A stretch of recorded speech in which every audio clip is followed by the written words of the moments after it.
하나님의 말씀 보도록 하겠습니다. 요한계시록 1장 9절에서 20절 말씀입니다. 제가 봉독해 드리겠는데요. 여러분들도 함께 가정에서 같이 읽도록 하겠습니다. 나 요한은 너희 형제요 예수의 환난과 나라와 참음에 동참하는 자라.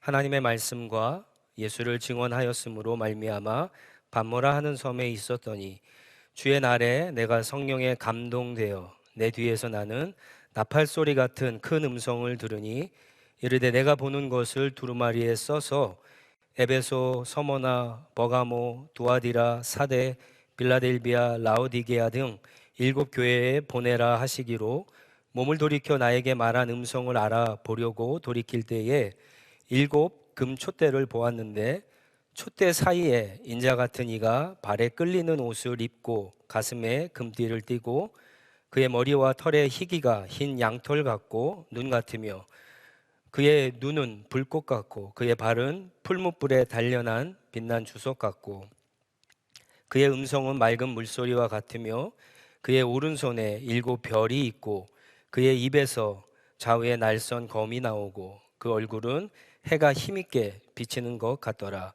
내가 볼 때 그의 발 앞에 엎드려져 죽은 자 같이 되매 그가 오른손을 내게 얹고 이르시되 두려워하지 말라. 나는 처음이요 마지막이니 곧 살아있는 자라. 내가 전에 죽었었노라. 볼지어다 이제 세세토록 살아있어 사망과 음부의 열쇠를 가졌노니 그러므로 내가 본 것과 지금 있는 일과 장차 될 일을 기록하라. 내가 본 것은 내 오른손에 7 별의 비밀과 또 7 금촛대라. 7 별은 7 교회의 사자요 7 촛대는 7 교회니라. 아멘. 여러분들은 예수님을 생각하면 복음서의 어떤 장면을 떠올리십니까? 예수님의 어떤 모습이 기억나십니까? 아마 다들 다르실 텐데요. 예를 들어서 오병이어 예수님께서 떡과 물고기를 나누어 주시는 그런 장면을 생각하시는 분도 있을 거고, 그리고 바다 위를 걸어오시는 예수님의 모습도 생각나실 겁니다. 또 어떤 분들은 죽은 나사로를 살리시는 장면도 생각나실 거고, 그리고 또 오늘이 종려주일이지 않습니까? 예루살렘에 들어오시는 예수님의 모습을 생각하는 분들도 있을 거고, 그리고 십자가에 지기 전에 겟세마네 동산에서 간절히 기도하시는 예수님의 모습도 생각나실 거고, 골고다에 오르시는 모습이나 십자가에 달려서 피를 흘리며 죽으시는 모습도 생각나실 분도 계실 거고, 또 예수님께서 부활하셔서 이렇게 승천하시는 모습을 생각하는 분들도 계실 겁니다. 어떤 모습이든지 예수님의 모습을 많이 기억하는 것이 중요합니다. 우리는 예수님의 모습을 통해서 예수님이 어떤 분이신지, 우리를 위해서 예수님이 어떤 일을 하셨는지를 잊지 않고 기억하기 때문에 그렇습니다. 그런 점에서 요한계시록에는 복음서와는 전혀 다른 예수님의 모습들이 많이 나오기 때문에 중요합니다. 하늘에 계신 예수님의 모습, 보좌 우편에 앉아 세상과 교회를 다스리시는 그런 모습, 지금도 우리와 함께 하시고 보호해 주시고 인도해 주시는 모습, 그리고 영광 중에 다시 오시는 예수님의 모습 등등 수많은 모습들이 나오기 때문에 그렇습니다. 오늘 본문에도 아주 특별한 예수님의 모습이 나옵니다. 화면으로 보고 계시는데요. 13절에 촛대 사이에 있는 인자 같은 이가 나오는데, 구약 다니엘서 7장 3절에 13절에 보면은 인자 같은 이를 예수님이라고 그렇게 가리킵니다. 또 20절로 내려가서 보시면요, 이 오른손에 7 별과 7 금촛대를 들고 있는 예수님의 모습도 나옵니다. 제가 찾아보니까 이런 모습일 것 같은데, 그런데 이 두 개의 모습을 합치면은 아주 이상한 모습이 되지 않습니까? 촛대 사이에 예수님이 계신데 또 오른손에 일곱 별과 일곱 금촛대를 붙잡고 있는 예수님의 모습. 왜 하필이면 이런 모습으로 예수님이 요한에게 나타나셨을까요? 이런 예수님의 모습이 그 당시 요한에게 그리고 일곱 교회에게 어떤 메시지가 되었을까요? 그리고 오늘 이 말씀을 읽고 있는 저와 여러분에게 이런 예수님의 모습이 어떤 의미가 과연 있을까요? 요한계시록을 보면 요한은요, 모두 네 개의 큰 환상을 봅니다. 그 네 개의 큰 환상들이 계시록의 본문을 이루는데요. 각각의 환상들은 엔 퓨뉴마티라고 하는 헬라어로 시작합니다. 영어로 in the spirit, 성령 안에서 성령의 감동이 되어 성령에 이끌리어라고 하는 말인데요. 오늘 본문 말씀 1장 10절 그리고 4장 2절 17장 3절 그리고 21장 10절에 나옵니다. 이것은 요한이 전하는 메시지가 파워포인트가 계속 나오는데요.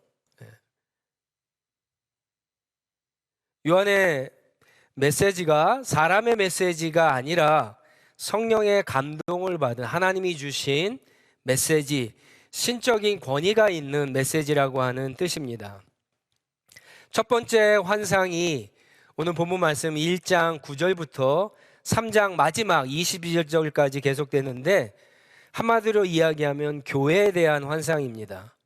그래서 11절에 보면은 일곱 교회를 언급하고 있는데 9절에 보면은 요한의 소개를 통해서 지금 예수님의 말씀, 예수님의 모습을 보고 있는 일곱 교회가 어떤 상황 가운데 있는 것을 짐작할 수가 있습니다. 요한이 자기를 소개하면서 9절에 나 요한은 너희 형제요라고 소개하고 있는데 너희는 11절에 나오는 일곱 교회를 말합니다. 요한은 일곱 교회가 일곱 교회와 자기가 같은 형제, 같은 공동체, 같은 운명이라고 말하는 겁니다. 요한은 하나님의 말씀과 예수를 증언하다가 환난과 나라와 그리고 인내의 결과 반모섬 로마 제국의 감옥인데요. 감옥에 갇혀서 일곱 교회도 감옥에 갇혀 있는데 일곱 교회도 지금 예수님 때문에 요한과 같이 박해를 받고 인내를 당하고 있는 상태라고 하는 거예요. 그래서 감옥에 갇힐 수 있고 죽을 수 있는 상황에 놓여 있다라고 말하고 있는 겁니다. 그래서 요한이 일곱 교회를 향해서 나 요한은 너희의 형제라고 말하는 겁니다. 특히 이때는 도미티안이라고 하는 황제가 통치하는 시대인데 이 도미티안은요 AD 70년에 예루살렘이 멸망하지 않습니까? 이 예루살렘을 멸망시킨 티투스라고 하는 장군이 있었는데요. 이 장군이 나중에 로마의 황제가 됩니다. 이 티투스 황제의 형제 아우 동생이 도미티안 황제입니다. 이 도미티안은 왕이 황제가 된 후에 자신을 가리켜서 주님이라고 하나님이라고 부르게 해서 황제 숭배를 본격적으로 시작한 인물입니다. 그리고 황제 숭배를 반대하는 수많은 그리스도인들을 잔인하게 죽였던, 교회를 가장 많이 박해한 황제이기도 합니다.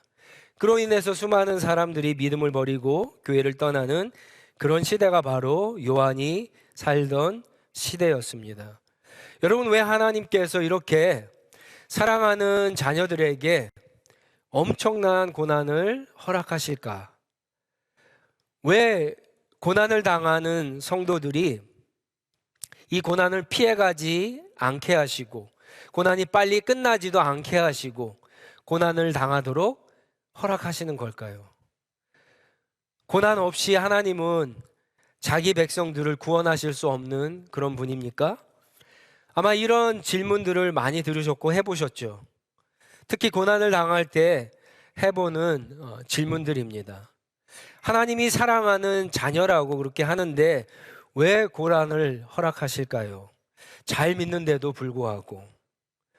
여러분, 고난은 누가 진짜 하나님의 자녀인지, 누가 진짜 하나님의 형제, 자매인지를 구별하는 도구이기 때문에 그렇습니다.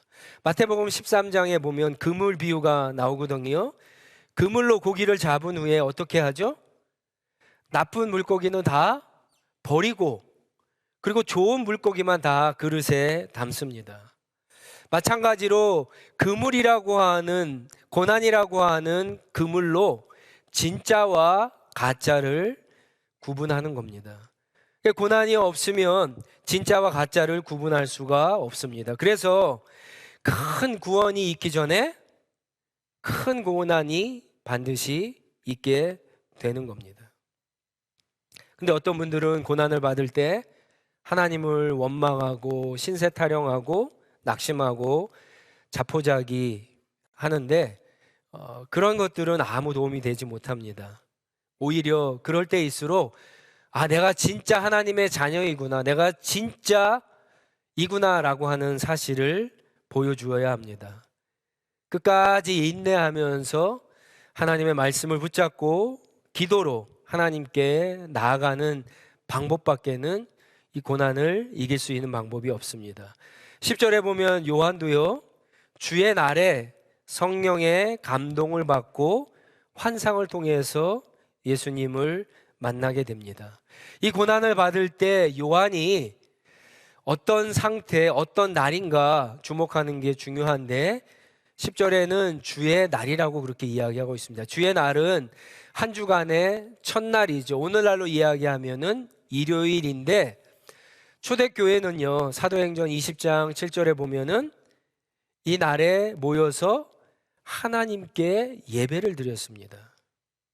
비록 요한은 감옥에 있었지만 요한이 그냥 가만히 있었을까요? 그렇지 않습니다. 요한은 예배를 드렸을 거예요. 하나님 앞에 기도했을 겁니다. 하나님의 은혜를 구하며 주님 앞에 엎드렸을 거예요. 바로 그때 성령의 감동을 받고 예수 그리스도를 보게 되는 그런 은혜를 경험했다라고 하는 겁니다. 여러분, 우리의 문제는 환경의 문제가 아니라 하나님과의 관계가 문제입니다.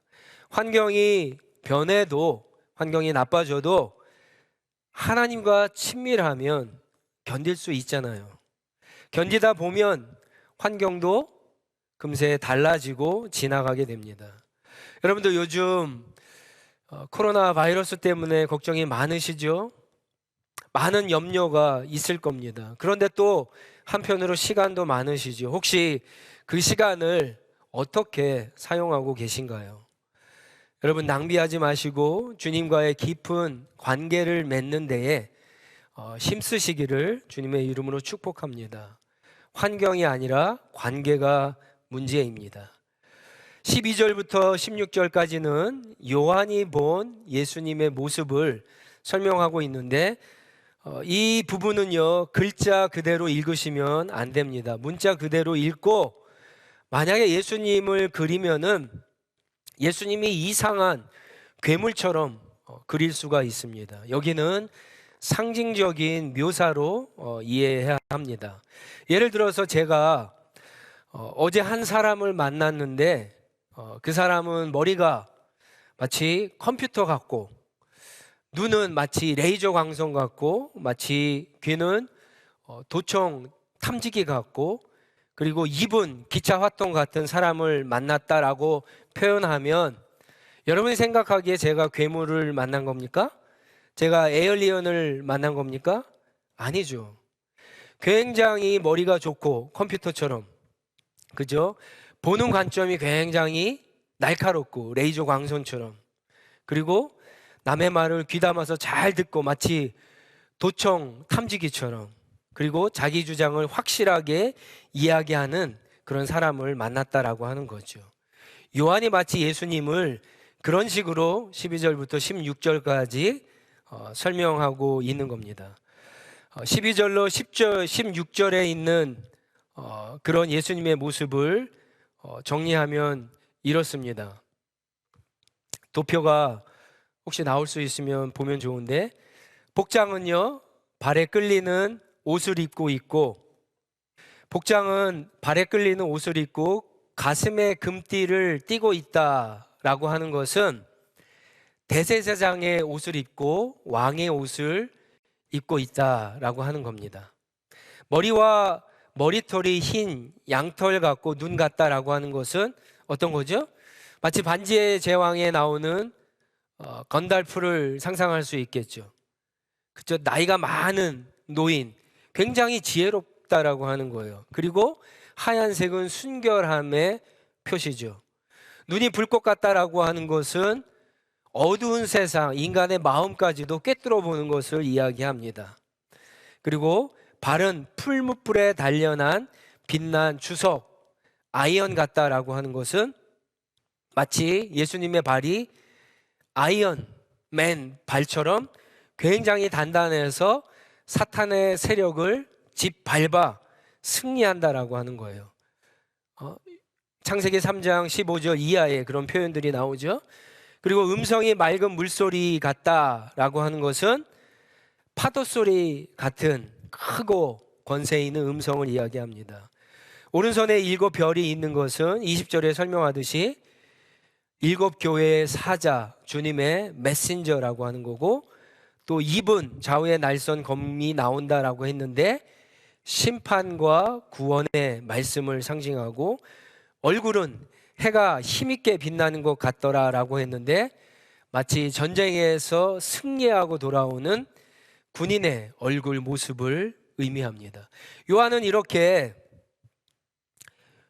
외모를 이야기하고 있는 것이 아니라 예수님이 어떠한 분인가, 어떤 능력으로 어떤 일을 하시는가를 지금 설명하고 있는 겁니다. 가끔 간증이나 책을 보면 자기가 기도 중에 예수님을 봤다라고 하면서 예수님의 외모를 자세하게 설명하고 있는 분들이 계신데, 그런 분들은요 여러분 거의 이단입니다. 왜냐? 성경에는 예수님의 외모를 자세하게 설명하는 성경 구절이 한 군데도 없습니다. 성경이 이야기하지 않는데 이야기하면 이단이죠. 그럼 왜 예수님의 외모를 성경이 이야기하지 않을까요? 중요하지 않다는 거죠. 예수님이 어떠한 분이고 그분이 어떤 능력으로 우리를 위해서 어떤 일을 했는가, 이게 더 중요하다는 겁니다. 어떤 분들은 성경을 읽거나 큐티를 묵상하면서 오늘 나에게 주시는 축복의 말씀, 약속의 말씀이 무엇인가에 집중하시는 분들이 계신데, 여러분 사실은 그것보다 더 중요한 것은요, 그 말씀을 읽으면서 그 말씀에서 만나게 되는 하나님이 어떠한 분인가, 예수님이 어떠한 분인가를 아는 것이 더 중요합니다. 왜 그렇죠? 결국 저와 여러분들은요, 하나님이 누구이신가, 예수님이 누구이신가를 아는 것만큼 우리가 주님을 믿고 신뢰하고 주님을 따라서 우리가 신앙생활을 잘할 수 있기 때문에 그렇습니다. 이런 예수님께서 이제 17절부터 20절까지 요한에게 2가지를 말씀하십니다. 하나는 두려워하지 말라, 위로와 소망의 말씀을 하시고요, 또 하나는 19절에 있는 것처럼 기록하라 라고 하는 새로운 사명을 주고 계십니다. 요한은 예수님을 만나자마자 죽은 사람처럼 땅에 엎드렸다라고 하는 건데, 이것은 구약시대에 마치 하나님을 만난 선지자들이 죽은 것처럼 땅에 엎드렸던 것과 같습니다. 그러니까 요한이 만난 예수님은 예전에 만났던 예수님이 아니다라고 하는 거예요. 예수님은 영광과 권능과 능력 가운데 마치 하나님을 배우는 것처럼, 하나님이시죠, 그분을 배우는 것처럼 그렇게 엎드릴 수밖에 없었다라고 하는 겁니다. 그런데 엎드린 요한에게 예수님께서 손을 얹고 요한아 두려워하지 말라라고 하시면서 이런 말씀을 하세요. 요한아, 너도 알지 않니? 내가 온 세상의 주인이라는 것을. 그런 나도 한번 죽었던 적이 있었는데 이제 다시 살아났지 않니? 그리고 이제 내가 그 죽음을 다스리니까 너는 두려워하지 말라. 이런 말씀을 여러분 17절, 18절에 예수님께서 요한에게 하고 계시는 겁니다. 사망과 음부의 열쇠를 가졌다라고 하는 것은 죽음과 지옥의 문을 예수님이 열 수도 있고 닫을 수도 있는 그런 권세를 가지셨다라고 하는 겁니다. 여러분, 사람들이 이 세상에서 가장 두려워하고 무서워하는 것이 무엇입니까? 죽음이죠. 죽음. 왜 죽음을 무서워하죠? 죽음 이후에 어떤 삶이 펼쳐질지를 알 수 없기 때문에 그렇습니다. 그렇다면 어떤 사람이 죽음을 두려워하지 않을까요? 바로 나사로처럼 한번 죽었다가 이 죽음을 경험했다가 살아난 사람이 그렇습니다. 그런 사람들은 한번 죽음을 경험했기 때문에 죽음이 무엇인지 알기 때문에 죽는 것이 더 이상 두렵지가 않은 겁니다. 그런데 죽었다가 살아난 사람보다 더 죽음을 무서워하거나 두려워하지 않는 사람이 있습니다. 그런 사람이 어떤 사람일까요? 바로 죽음을 컨트롤하는 사람이죠. 예수님처럼. 근데 예수님은 보세요. 이 두 가지를 다 갖고 계신 분이시잖아요. 죽었다가 살아나셨고, 그리고 그 죽음을 컨트롤하시는 분이 바로 예수님입니다. 이 예수님이 지금 요한에게, 그리고 7 교회에게, 그리고 저와 여러분에게 두려워하지 말라라고 말씀하시는 겁니다. 그리고 예수님은요, 요한에게 네가 본 것, 과거의 일이죠. 지금 있는 일, 현재의 일, 장차 될 일, 반드시 속히 일어날 일, 가까운 미래에 일어날 일들을 기록하라고 새로운 사명을 주십니다. 여러분, 세상에서 가장 불쌍한 사람은 지금 자기가 왜 사는지 모르고 살아가는 사람입니다. 옆에 사람은 자기가 살아갈 이유를 가지고 분명하게 살아가는데 그 사람을 보면서 아, 저 사람이 사니까 나도 살아야 되겠다라고 아무 생각 없이 살아가는 사람이야말로, 아무런 인생의 목적과 사명 없이 살아가는 사람이야말로 가장 불쌍한 사람입니다. 여러분들은 왜 고달픈 인생을 살아가고 있다고 생각하십니까? 여러분의 사명, 인생의 목적은 무엇입니까? 코비드 19 시대에 여러분 어떤 사명을 받으셨습니까? 이 어려운 시대에 예수님께서 우리에게 사명을 주시는데 여러분, 사명을 한번 기억하시고 그 사명을 붙잡고 나아가실 수 있기를 바랍니다. 그래서 우리는 이런 어려운 시대이면 시대일수록 예수님 앞에 가까이 나아가서 예수님을 만나는 것이 중요합니다. 결국 이것을 합치면 예수님이 본 것이 무엇입니까? 바로 요한이 본 것이 무엇입니까? 바로 예수님과 교회입니다. 예수님과 교회.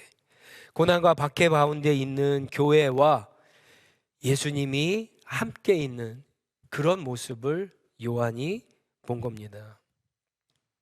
마가복음 13장 27절에 예수님께서 이런 말씀을 하시거든요. 또 그때에 그가 천사들을 보내어 자기가 택하신 자들을 땅끝으로부터 하늘 끝까지 사방에서 모으리라 라고 하는 말씀이 있고요. 또 다니엘서 12장 3절에 보면 많은 사람을 옳은 대로 돌아오게 하는 자는 하늘의 별과 같이 빛나리라고 하는 말씀이 있는데, 이 말씀으로 볼 때 예수님의 오른손 안에 있는 7별과 7촛대는 결국 무엇을 의미합니까? 마지막 시대에 하나님의 말씀을 전파해야 하므로 택하신 백성들을 사방에서 모으는 충성된 주의 일꾼들과 그들을 통해서 주님 앞에 모인 성도들, 교회를 가리킨다고 볼 수가 있습니다. 예수님께서 촛대 가운데, 교회 가운데 계시다는 것과 예수님의 오른손에 7별, 주님의 사자들, 천사들, 복음 전도자들, 교회와 주의 일꾼이 있다라고 하는 것은 예수님이 고난과 핍박 가운데 있는 교회와 주의 일꾼들과 함께 계시는데 주님께서 강한 오른손으로 그들을 보호하시고 지켜주시고 인도하시고 붙잡고 계시다라고 하는 뜻입니다. 사랑하는 성도 여러분, 우리가, 저와 여러분들이, 교회가 고난과 어려움 가운데 있을 수 있습니다.